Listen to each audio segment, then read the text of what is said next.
Negrense cuisine to me is very something you'd have at home. Let's say you go to your lola's house every Sunday, and then they make the simplest KBL, the simplest pancit molo, the simplest kansi. You take a spoonful and it automatically warms your heart. That's Negrense cuisine. It's something that for us is basically home.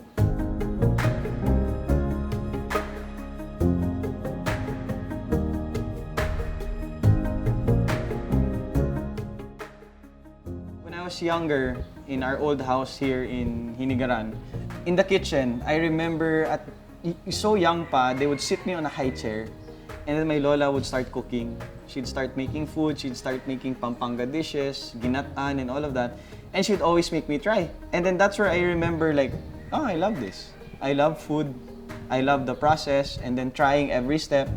That's where I appreciated food, and that's my biggest influence, is my grandmother on my dad's side. It's really the food that's in the family.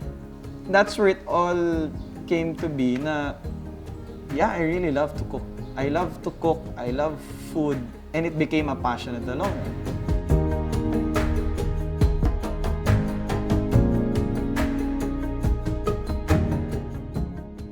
The hardest thing was trying to prove to other people that kaya mo. Trying to prove to other chefs na you can catch up to other people. Trying to prove to myself na kaya mo. For how many years of cooking for other people, research, development, the most rewarding was getting to show our ability or what we learned nationally and internationally na. Like getting to represent the Philippines for the Madrid Fusion in Manila 2016, getting to represent the Philippines 2019 sa Portugal, the Tuna Route Festival, getting to represent Bacolod during the ANP, Negros Producers, getting to cook for other people, getting to represent the country, representing Bacolod, representing Negros, representing the Philippines. Those are the biggest accomplishments.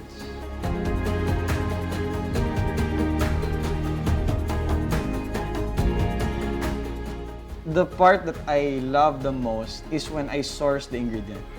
The reason why is because I get to talk to the people who grow it, I get to talk to the people who catch it, and I get to talk to the people who interact with the ingredients more than anybody else in the world. That's where the uniqueness of everything comes from. It's from the source. I'd go deeper inside of the market, and then you see fish that I've never even seen. And I look back during the time when I used to intern in Europe, it's like, oh, this is what they use for this dish. I'm like, okay, sige. I buy it from the person, and I try it here, and yeah, it's exactly the same. So that's where I see, that's the best part for me, is the sourcing of the ingredient.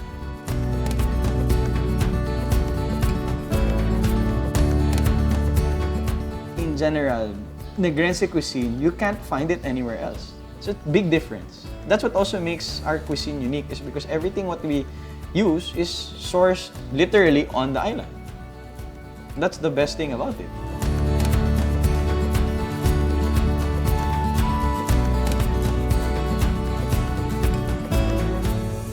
When I travel to Pampanga to eat food, it's soul food for me. But at the same time, that's the experience I want to bring into Negrense food. Turn it into soul food. You're in the US, and let's say I open the restaurant there, and it's Negrense food. I'm going to make sure that what I'm feeding you will bring you back to your memories when you were still in Negros, when you were in Bacolod.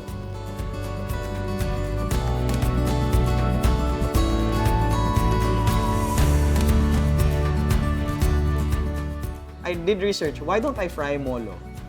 But inside of the molo, there's soup.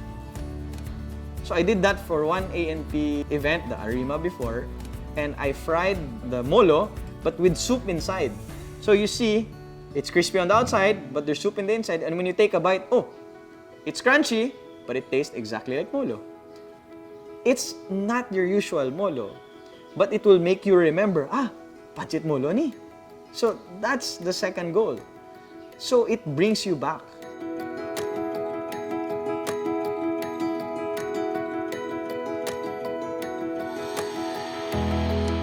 it is basically soul food.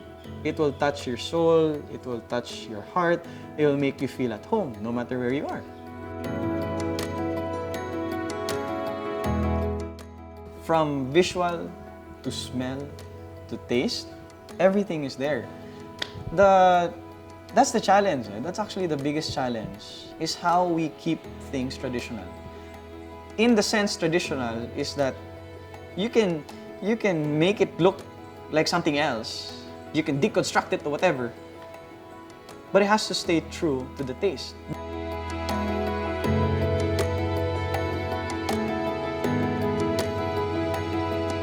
The biggest factor during the pandemic is that we had to adapt.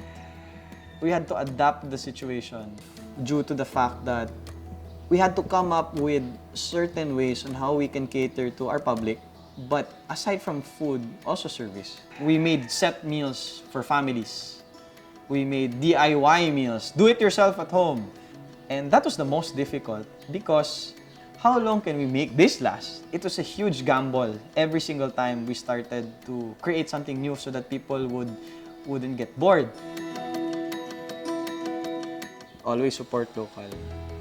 And giving it a new twist, giving it a more presentable twist to the outside market. Hopefully, when everything is okay, we can bring our cuisine out again. I was scheduled to go back to Portugal to cook again in the Tuna Route Festival and bring a whole new set of Filipino cuisine or even Negrense cuisine there to show them that we're catching up to you. Hopefully, when everything is fine, we can get back to the pace that we were at and show that Negrense cuisine, Filipino cuisine is up to par already with all the other cuisines we have in the world. I will be making pancit molo.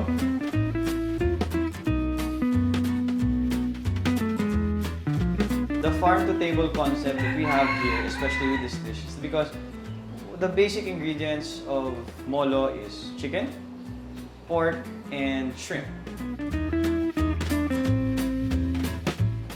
What pushes me to do these certain dishes is because I want to use local ingredients. Classic molo recipe really represents home for me. It's always a nice, soulful feel to it, with very flavorful chicken broth. The stuffing is very hearty, so it always pleases the soul. We'll be creating a version of the molo, however, we're going to serve it like you would in Italy. It's called the raviolo. So the pork that I'm using is ground pork from our first batch of wild boar. Brackish water shrimp is actually grown in our fish farm, or we source it from our fish farm. So what we're going to be doing now is the stuffing. So the stuffing is very simple. We're going to take our pork, still the same old ways you would do it. Shrimp that we chopped up, raw garlic, salt, season, pepper.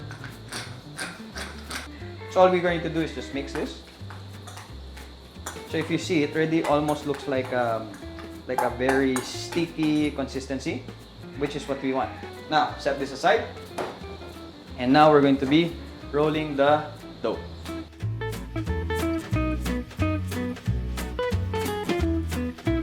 The more that you roll this out, the dough is going to get thinner and thinner. And we want it to be as thin as possible, but not too thin that it might break.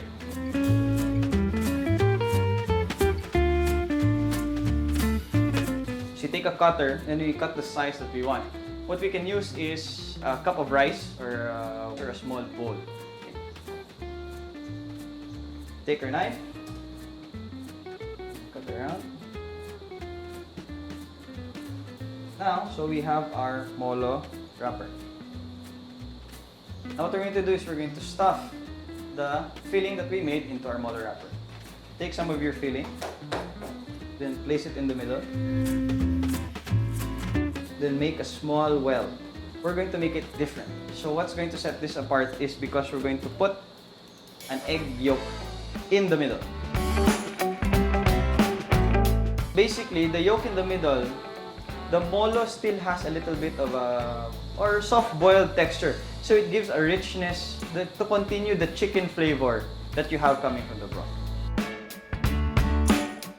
And then now, what we're going to do is we're going to seal the molo. Take some water, and then seal the edges.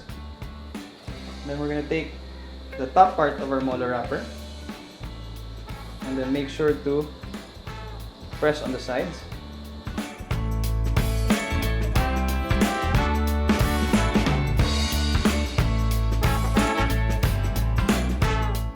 And there you have it.